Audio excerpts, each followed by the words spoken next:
All right, well, this doesn't have me super excited, but retirement is looking more distant for a growing amount of Americans. And chances are, with just inflation, rising prices, shrinking 401ks, you are starting to rethink retirement and what that looks like, whether you're in your 40s or 60s. The growing trend of downshifting has a lot of people reconsidering what retirement really looks like. Retirement used to be a part of the American dream, but for some, it seems more like a pipe dream. I just didn't feel I was in a comfortable enough spot to not work right now, at least while prices are as high as they are. Stephen White retired when the pandemic hit, and he's already returned to work as a substitute teacher, making him part of what's known as the downshifting trend. So the idea of downshifting or phasing into retirement is to say, instead of working full-time, 9 to 5, maybe I want to go part-time.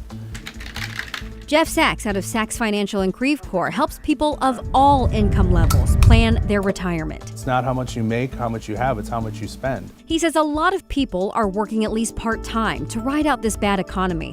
And it's also now a sentiment echoed by the AARP. Work longer, maximize your Social Security benefits, and more than anything else, make a plan, make a budget, figure out what you can afford.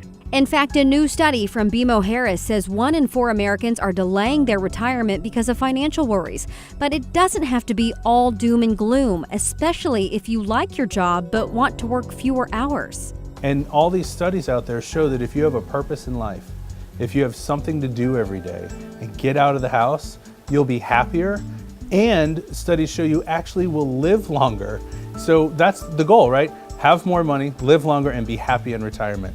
That's the whole reason for downshifting, or at least looking at that. And ride your bike. The White House has been proposing a new plan that will bail out as many as 3 million people and retirees who face pension cuts because of all these investment losses. But many people say they are just not going to wait for government help. Something to keep in mind if you're thinking about, retiring in the next 6 months or retiring maybe in the next 20 years.